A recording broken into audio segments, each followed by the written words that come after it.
Good morning students.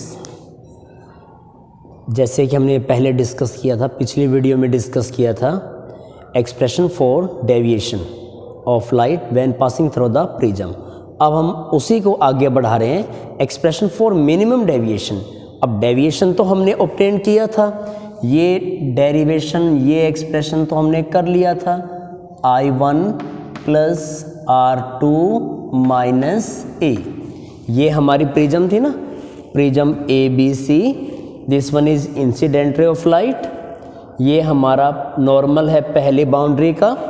After refraction it bends toward the normal. और ये refracted ray of light that is incident on the second boundary and after refraction it bends away from the normal. इस boundary ने भी deviate किया, इस boundary ने भी deviate किया। टोटल कितना डेविएट हो गया? इतना डेविएट हो गया। यदि प्रिज्म ना होती तो हमारी रे ऑफ लाइट सीधा ऐसे जाती, बट इस प्रिज्म की वजह से लाइट इस तरफ गई है, ऐसे गई है, वो अपने ओरिजिनल पाथ से इतना डेविएट हो चुकी है प्रिज्म की वजह से, जो हमने फाइंड आउट किया था। This one is an expression for deviation of light when passing through the prism. अब हमें इसी को आगे बढ़ाना है और डिस्कस करना है अबाउट मिनिमम डेविएशन। तो बच्चों, डेल्टा की वैल्यू मिनिमम, मतलब हम क्या चाहते हैं? मिनिमम डेविएशन चाहते हैं। इसके लिए ये पूरा टर्म क्या होना चाहिए? Minimum. I1 plus R2 minus A should be minimum. इसी को मैं ऐसे लिख रहा हूँ, हल्का सा अलग अंदाज में, बट रिजल्ट सेम होगा।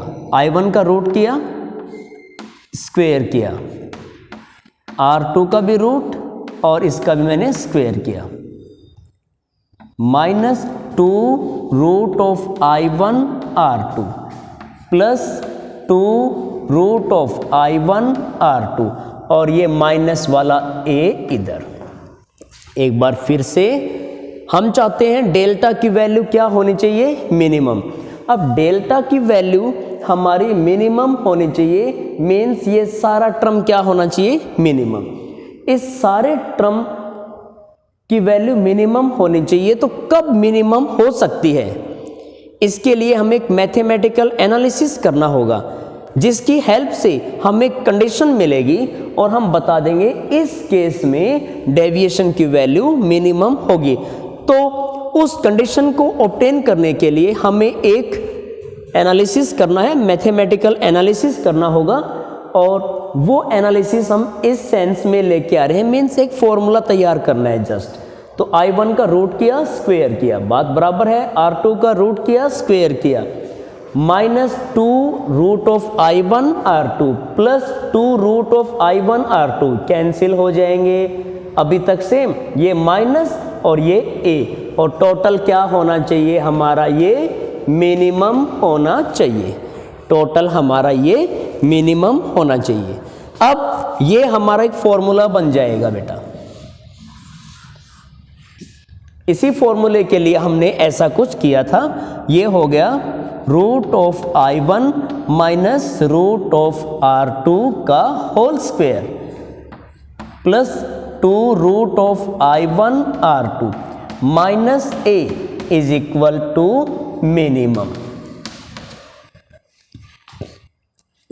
ये हमारा A square plus B square minus 2AB that is A minus B का होल स्क्वायर एक फॉर्मूला बन जाता है। अब मैं आगे क्या वर्ड यूज कर रहा हूं? मैं आगे वर्ड यूज कर रहा हूं मिनिमम। मिनिमम का मतलब जीरो नहीं होता, मिनिमम का मतलब होता है कि उस केस में कम से कम कितना हो सकता है, कम से कम कितना हो सकता है। जैसे हम कोई भी चीज परचेज कर रहे हैं तो हम उसमें बार्गेनिंग करते जाएंगे, कम से कम वो फ्री में तो देने से रहा।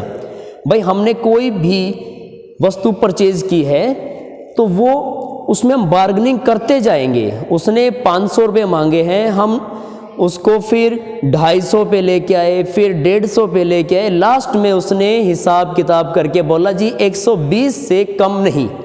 तो 120 दैट इज मिनिमम। उससे और कम नहीं। बट 120 जो हमें मिला वो कहाँ से शुरुआत हुई थी, 500 से 120, मीन्स इसने इतनी वैल्यू को काट दिया।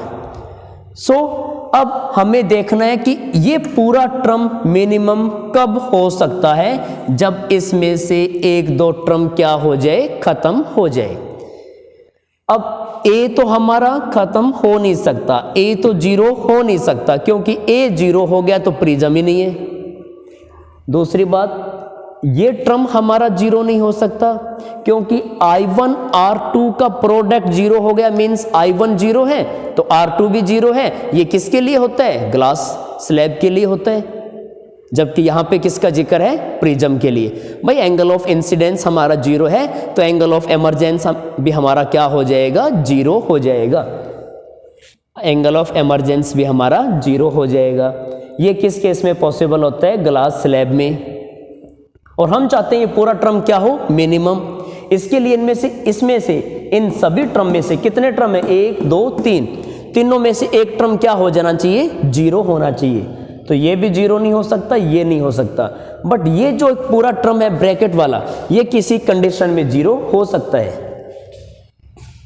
तो this implies that if we would like to obtain the minimum value, then this term should be equal to 0. Root of I1 minus root of R2 should be equal to 0. ये क्या होना चाहिए, 0 होना चाहिए। और root of I1 should be equal to root of R2, ये क्या होना चाहिए, हमारा 0 होना चाहिए। ये कैंसिल हुआ, means I1 should be equal to R2, I1 should be equal to R2। Angle of incidence और एंगल ऑफ एमरजेंस ये क्या होने चाहिए, बराबर फॉर मिनिमम डेविएशन। इसको हमने क्या बोल दिया, I बोल दिया। हाँ जी, वैसे हमने पिछले केस में जो हमने पहले टॉपिक डिस्कस किया था, इससे जस्ट पीछे वाले टॉपिक में डिस्कस किया है कि I1 that is equal to mu R1,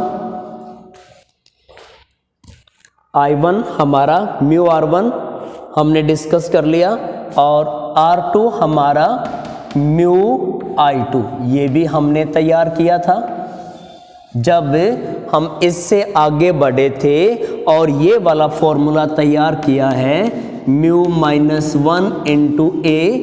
तो इस केस में हमने ये प्रूफ किया था स्नेल्स लॉ को अप्लाई करके कि I1 हमारा म्यू R1 होता है और R2 हमारा म्यू I2 होता है। तो जब I1 और R2 इस केस में इक्वल है तो ये दोनों भी इस केस में क्या होंगे, इक्वल होंगे। तो ये देखिए मैं यहाँ पे I1 की जगह पुट कर रहा हूँ म्यू R1 और R2 की जगह पुट कर रहा हूँ म्यू I2। म्यू से म्यू कैंसिल हुआ तो यहाँ हमने क्या पाया, R1 is equal to I2, यानी ये दोनों अंदर वाले एंगल भी क्या होने चाहिए, इक्वल होने चाहिए। इसको हमने बोल दिया बेटे R। So if we would like to obtain the minimum deviation, then I1 should be equal to R2 and R1 should be equal to I2। ये हमने तैयार किया, इसको हम थोड़ा सा और आगे बढ़ा रहे हैं।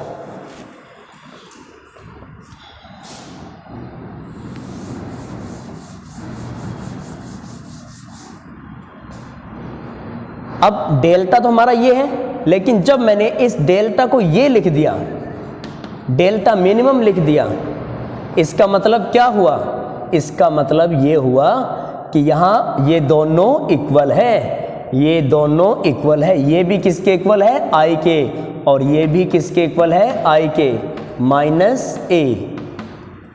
तो यहाँ 2I minus A।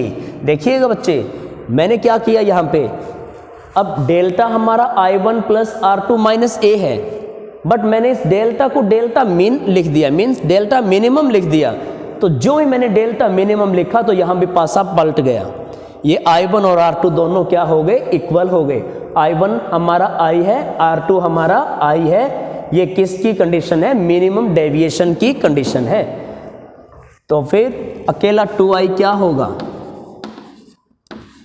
2i that is delta minimum plus a, और i हो जाएगा delta minimum plus a upon 2। ये हमारा एंगल ऑफ इंसिडेंस किसके लिए है, ये मिनिमम डेविएशन के लिए है। अब बच्चों हमने ये प्रूफ किया था अभी कि R1 और I2 ये दोनों भी इक्वल है ना, किसके केस में, मिनिमम डेविएशन के केस में। ये देखो जी, ये कर रखा है यहाँ पे, हमारा R1 और I2 इक्वल है R के, जबकि इन दोनों का सम किसके इक्वल होता है, एंगल ऑफ द प्रिज्म। ए हमारा R1 प्लस I2 होता है, बट अब बात मिनिमम डेविएशन की चल रही है, तो ये भी हमारा R और ये भी हमारा R, क्या हो गया 2R। तो अकेला R किसके इक्वल होगा, अकेला R होगा a/2 के इक्वल। मिनिमम डेविएशन के लिए हमने यहाँ पे क्या फाइंड आउट किया है, मिनिमम डेविएशन के लिए हमने I फाइंड आउट कर लिया और हमने R फाइंड आउट कर लिया। अब according to Snell's law, according to Snell's law, mu that is sine I upon sine R। Minimum deviation की कहानी हो गई, इसके अंदर हमने angle of incidence for minimum deviation and angle of refraction for minimum deviation. यदि हमारा angle of prism 60 degree है तो R that should be equal to 30 degree for the minimum deviation. अब I की वैल्यू हम पुट करेंगे delta minimum plus a upon 2 और R की वैल्यू पुट करेंगे a/2। इस फॉर्मूले को हम एक नाम और देंगे, that is prism formula. This one is what, this one is prism formula.